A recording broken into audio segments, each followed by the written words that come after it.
Espinosa. Base sa ledger na ito raw, binuo ang affidavit. May senador isa nakita ko, dati ng sekretary ng DOJ siguro yun. Dagang salamat. Mangiyak-ngiyak na humarap sa media si Albuera Mayor Rolando Espinosa. Papangalanan na raw sana niya ang mga taong binanggit niya sa kanyang affidavit na kasabwat ng anak na si Kerwin sa pagpapatakbo ng illegal na droga. Pero kumambyo si Mayor, natatakot daw siya sa seguridad niya at ng pamilya niya. Ang buhay ko ngayon ay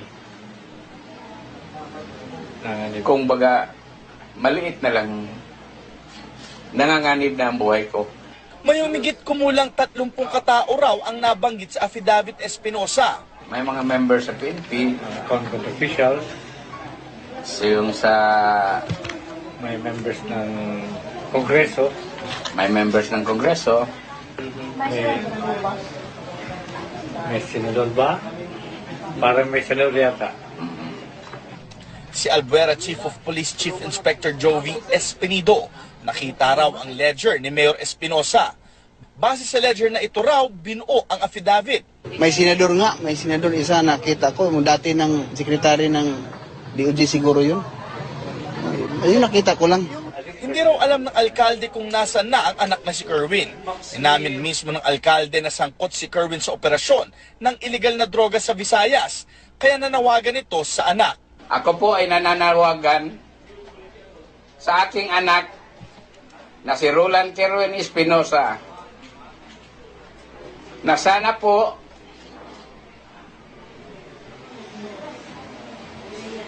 ay mag-surrender na siya dito. Maging ang apat na kasamahan ng anak na di na rin makita sa ngayon, hinimok ni Espinosa na sumuko na. At ako din po ay nanawagan din sa mga kasama niya na si Max Mero, Galo Bubares, si Tony Pet, Saldivar, at si Dinan Rondina na surrender mo dire sa Albuera. Nasa protective custody ngayon ng Albuera Police si Mayor Espinosa matapos niyang magsumite ng affidavit. Inaasahang maghahain na ng reklamo ang Albuera Police sa mga taong binanggit sa affidavit. Hiling ni Espinosa, mailagay siya at ang buong pamilya sa ilalim ng Witness Protection Program. Jay Sabale, nakatutok.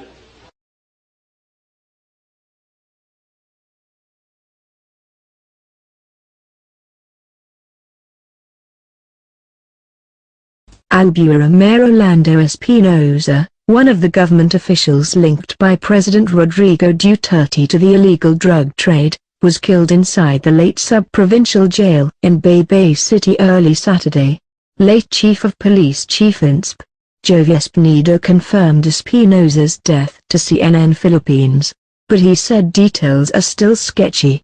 According to the initial spot report, authorities from the Criminal Investigation and Detection Group, SIG, served search warrants against Espinosa and one other inmate, Raul Yap, which resulted in their deaths. Police Regional Office 8 spokesperson Chief Insp. Bella Renchoya told CNN Philippines that the SIG conducted a raid at around 4 a.m. Saturday.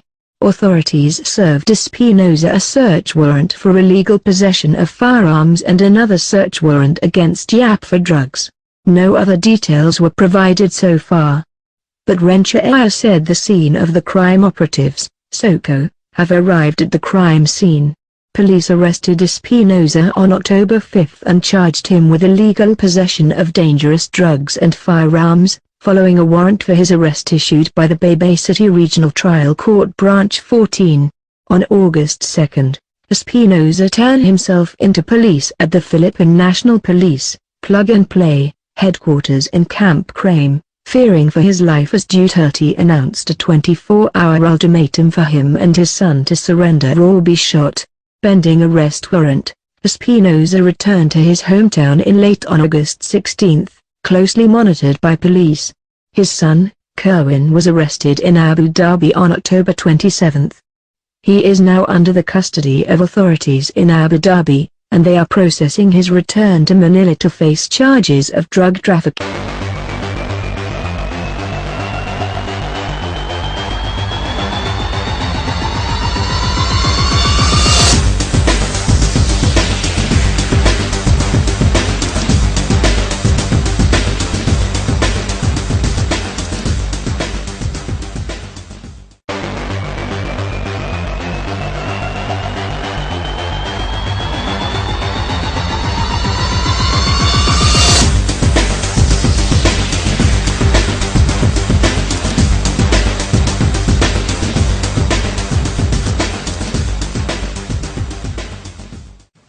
Go to Malacanang, will have coffee, then I will myself will swear you to run this republic and solve the problem.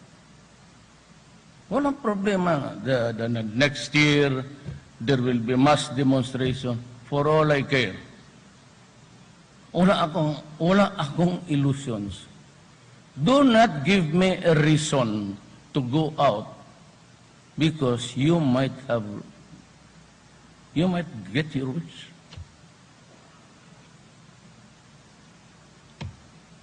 Ano, pagka-presidente, ito pala. And I crossed the river at 1 o'clock in the afternoon, and last night went back less stress. Araw-araw yan, ha? Kung gano'n naman ang trabaho ibigay mo sa akin, I can only endure that much. Pagdating ko doon, lahat ng department, may folder yan. So that is the work for the day. And I read it until morning time, making marginal notes, disapproving. And that is it. I do not allow yung mga pinansyang punta doon courtesy ko. You want a project, go to Tugade. If you have something, go to Yasay.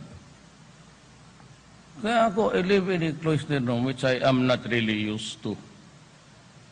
And maybe just in my mind, I'd be frank, because it's a live telecast, that I think that I deserve a little rest. I've been a prosecutor for 10 years. I did trial work for 8 years. And then I became mayor for 23 years sa Davao. 1 term with Congress and another term, 4 years, being the vice mayor of my daughter. Yung may anak ako, yung nanontok ng sirip. Yan. So, litas kasi meron. Next year is certain financier, no, yaman na babae who married a black and now is now the millionaire. And she's planning to do massive demonstration. All those who are of this Western persuasion, kung believe kayo sa Amerika, kung tingnan ninyo nagkautang kayo ng loob, please join. And hindi na kailangan magkudita-kudita.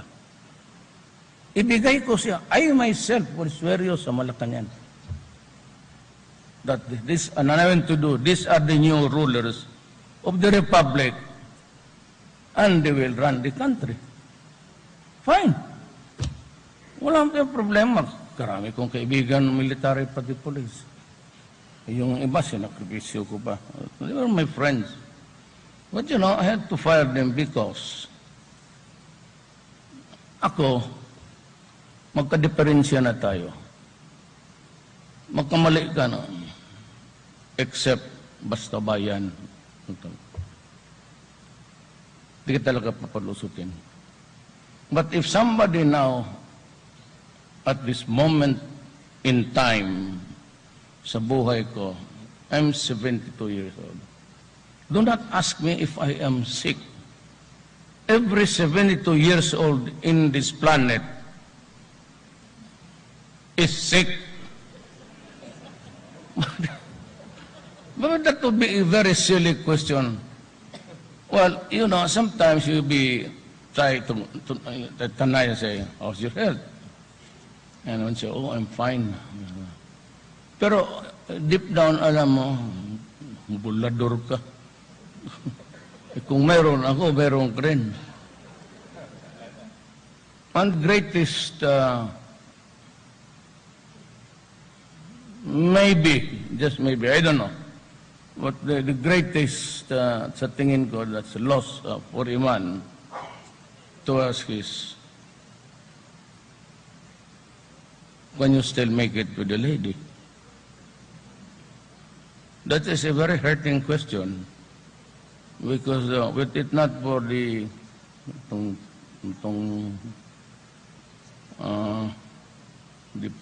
itong makers ng company ng Blue Pill, kung wala na yan, wala na. Then it's time to go. Really. May pag wala na akong sabi right after the presidency, if I think or if you want to remove me, fine. Then I'll just go to the forest. Meron akong hunting lodge doon. Maraming alimatok doon yung linta. I'll spend my days there praying. So ko naman, sa totoo lang, I do not believe in religion. I've never stopped believing in it. I believe in God. Pero yung religion, wala na yan. And I don't know if the God that I am embracing is the same as your God. Ngayon makapaniwala ako kasi for all of my little belief in life at the end of my existentialism, at the end of my earthly, it is really a planet which is full of agony and horror and everything. And you think, what is God? I could probably swallow a beautiful mutya being raped and ravished, but I can never accept a 1 month, 18 months, 1 year child being raped and killed. Now you know why. So those are the things, sabi ko nga sa, which are totally unacceptable to me. As a matter of belief in life. But sometimes it can always go wrong. So I do not confess here and say that I'm the pinakamalinis ako na tao. No, of course not. I would be lying to my teeth. But ako, I tried my best. Itong druga.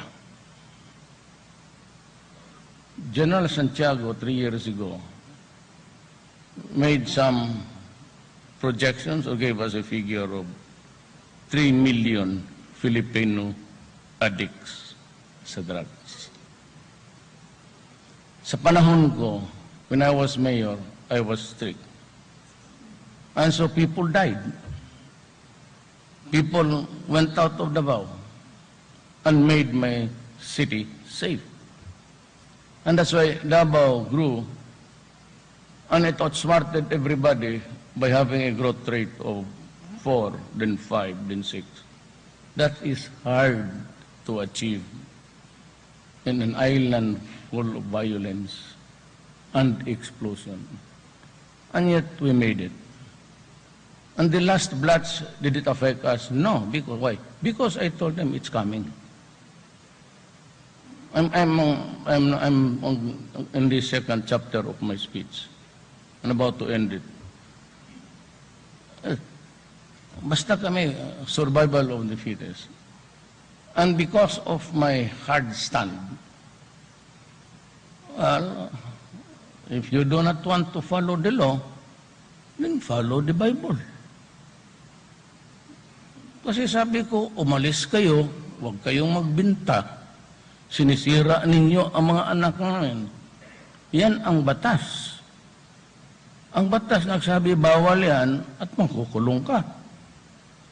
No, kung ayaw mong sundin yung batas, susunod tayo sa Bible. Anong sabi ng Bible? An eye for an eye and a tooth for a tooth. Simply means a life for a life. Anong gusto? We have to live by certain rules. Hindi mo lang masabi iyo lang. It could not be your own philosophical theory about.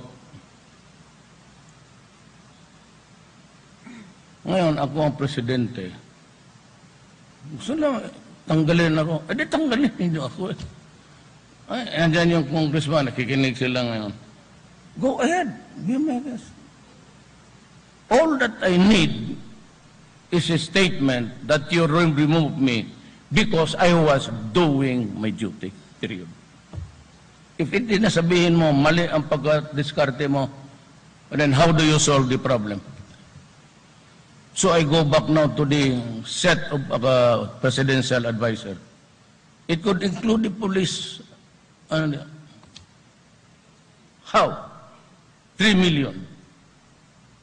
Panahon ni General Santiago. In my time, when I became mayor, first day, I began to squeeze everybody. Then, it was an appalling sight even for a hardened mayor like me. Na pumapatay talaga ng tao na makita ko. Hundreds of thousands surrendering, all users and pushers. Because when you are a user, you have to push. Unless you are part of the oligarchs here in this country running the show for everybody and raking all the money and profits. Hindi mo kailangan. Pero kung ganyan ang bagay, you have to push, you have to connect because he will finance your monkey and this another guy with another victim also to take care of his monkey when the urge of Shabu is there. So, wag mo na lang yan because they are still surrendering. And now we are hitting 800 plus during my time. Wag mo na yan kasi at the end of the year, I predict it would breach the million mark. Okay? O, hayaan mo yan. Dito tayo sa 300 at 3 million. O how do you propose? Sabi, bakit namatay yan?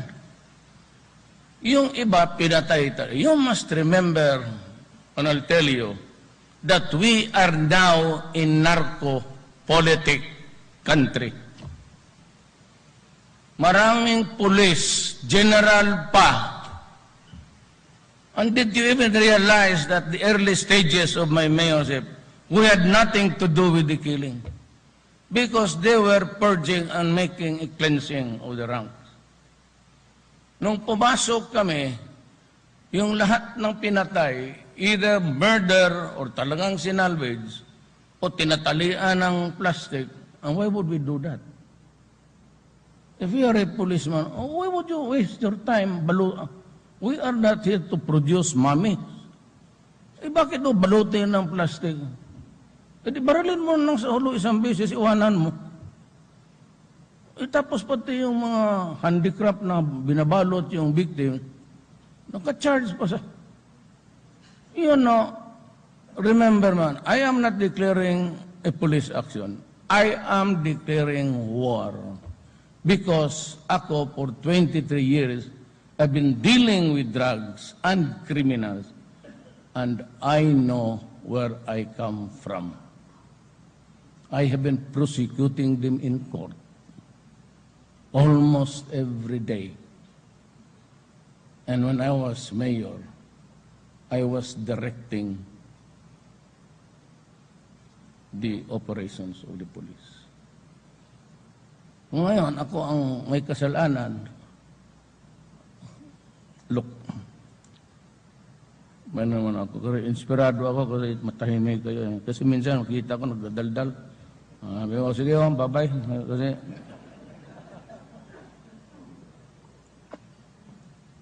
thank you for actually giving me the privilege to talk first. I'm flying. I'm catching a flight. Ngayong gabi, uwi ako. 3 million. At 3 million addicts. Wala pa yung 1 million ko. 200 ang going rate. So, ilan yan? 3 million. That is 6,000 a month. Times 3 million, that is 18 billion a month. Times 12, that is 216 billion a month.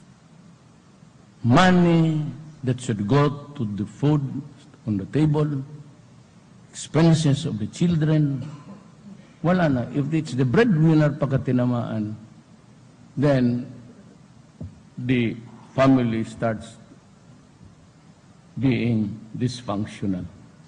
Maghiwalay ang asawa, mag-away, and eventually, mag-asawa tatamaan, and then you have this horrendous and despicable crimes of rape, patay. Tamong, kasi the other day, binaril niya ang nanay niya kasi ayaw siya bigyan. And it has happened not only yesterday. It's happening all over the country. Bugbugin yung nanay, tatay, kasi maghingi ng pera.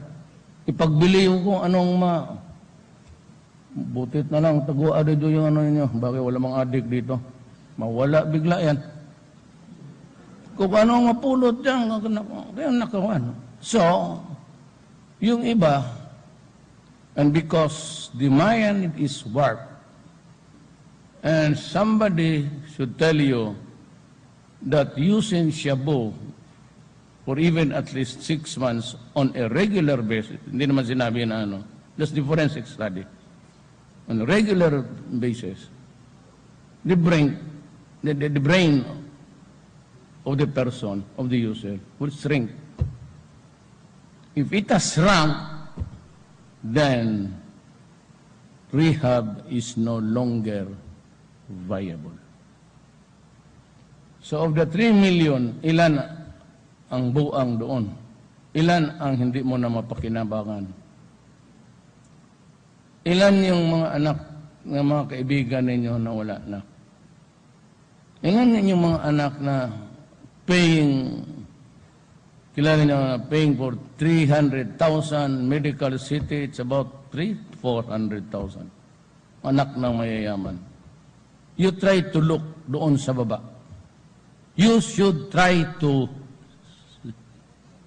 yung old medical city. Kita mo magsilip, naglalakad. Puro bata, puro. So, hindi pa ako mayroon. Mahinatid ako dyan, na taga Davao. Na mayaman. Kaya niya magbayad. Sabi ng pamilya, sabi ko, sige, hatid natin. Ayan ang mahirap yan. Yun na sabihin, bakit maraming patay? Nung una pa si Duterte, bakit walang patay? Pwede ako magmura sandali. Put ninyo, ang pulis noon hindi nagtatrabaho. Ang pulis noon na live and let live. Oo, basta wag mo lang kaming isali. Tawag na mga ninja. And of course, the generals. Luot. Region assigned sa Cebu. Accumulated 100 million. Sabi niya, pabili daw siya ng buy and sell siya ng bahay. Kung nagsabi siya na nagpapabili ako ng subdivision, nawala ako. Magpabili ka ng bahay? Mag-ihente ka ng bahay? Bakit pag akyat mo doon sa pinagbibilihan mo, bayad ka agad?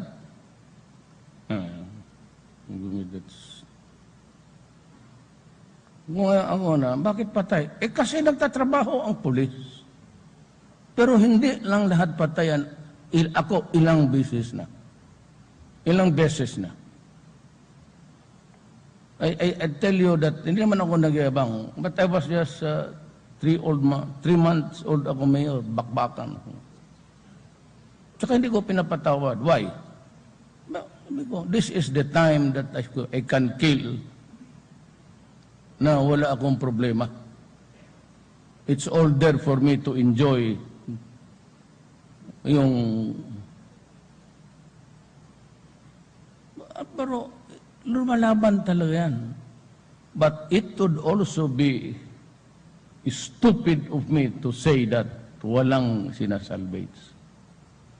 But remember, na kung ako, civilian lang, o kasi nung piskal ako, pag tinamaan yung anak ko, na halos mag-utang ako sa GSIS, halos na yung mga baril ko na mga second hand na pinarepair ko, mahilig ako. Every enrollment time, sinasangla ko o pinagbibili ko. The things that I enjoyed most, I did deprive myself because of the children.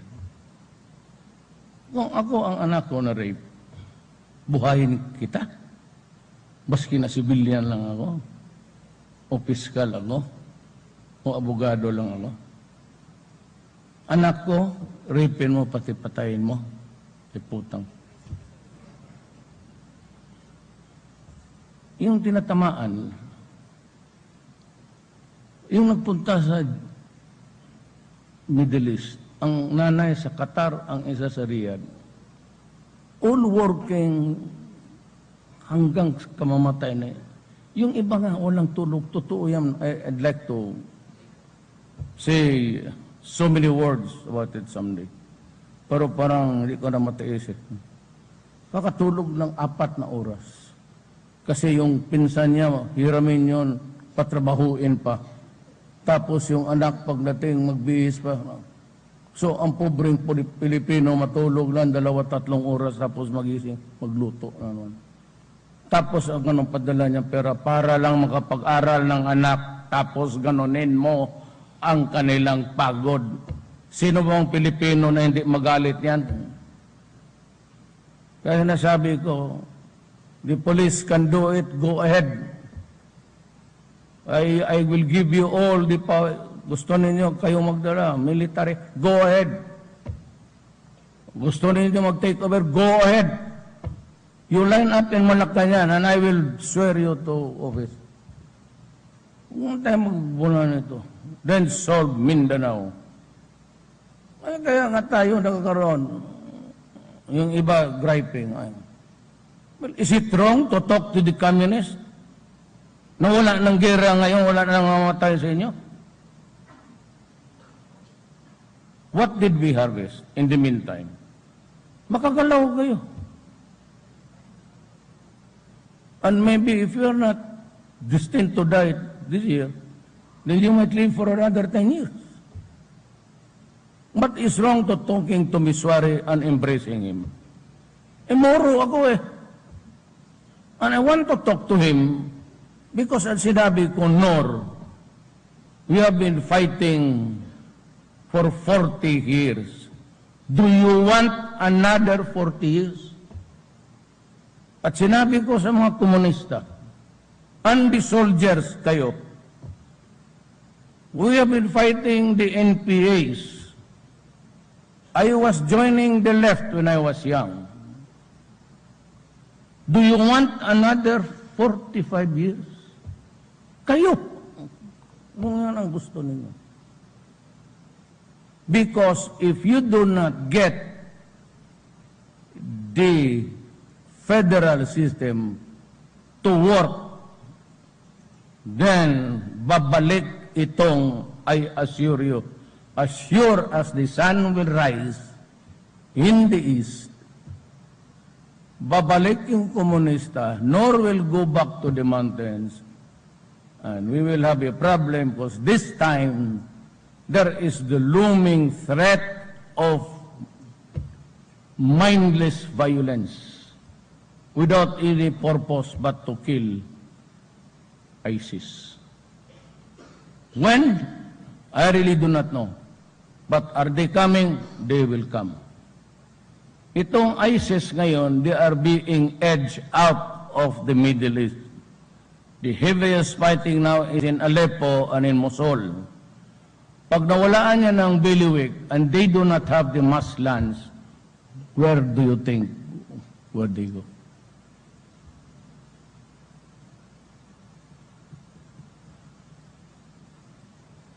Malaysia, Brunei, Indonesia, Philippines. Where do we belong there? For lack of a better word, saan tayo dyan? Me? I will say to the prince, I'll fight you because I have more blood. And my son married a Wo lady who is with the Maranao mother and a Tausog father. So I look at my grandchildren and say, anak, nasa inyo ako. Malalaki na. Although I tell the mayor now, si Inday and the brothers, I cannot be with you because I can't have to have the younger ones to protect. Ganon ang Pilipinas. Ang droga hindi nadadala ito ng tapik-tapik.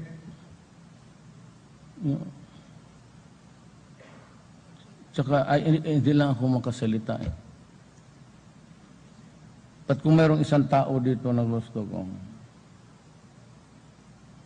maybe Joelina because I respect him and galing siya sa gobyerno de Elida. May pakita ako sa kanya. Problem? Solve? Matagal to. So, ang promise ko sa inyo, inshallah, God willing, that promise you that this campaign against drug and criminality will not stop till the end of my term. I want to see every user out of the streets and all the drug lords killed. Hindi ako hinto. What do I bargain in return? O pakinggan niya ako mabuti before the nation. Even if it will cost me the presidency. Even if it cost me my life. Ito talaga ako. Itong korupsyon na ito, it has been going on for the last so many generations. We have not lifted a finger to give the Filipino a respite kung kailan ito matapos. I will assure you, I will stop corruption during my term. Kaya nga, ako, 8888. Text mo lang, Department of what? Si Secretary o Undersecretary or si Yusek. Naghingi na ganito ang papel niya nandyan sa desk. Text mo yan. No need to give, if you want to give your name, okay. If not, yan automatic, lalabas yan after the news PT4, but the government-owned, it will dedicate about 30 to 1 hour. Lalabas yung mga pangalan ng mga tao na korap. Libel, go ahead. I don't care. If you want, file as many as you want. Ang problema, kung mahuli mo ako. Ay, walang ibang choice dyan eh. I just fired the Deputy Commissioner for Intelligence and Investigation. And that policeman na nangungutong dyan sa mga turista, sabi niya na mga nalistahan sa drug list, Sinabi ko kayong mga pulis, I know how hard it is. Alam ba ninyo ang entry pay ng pulis, even in Manila, is 14,000. With the family of 2, 3, 4.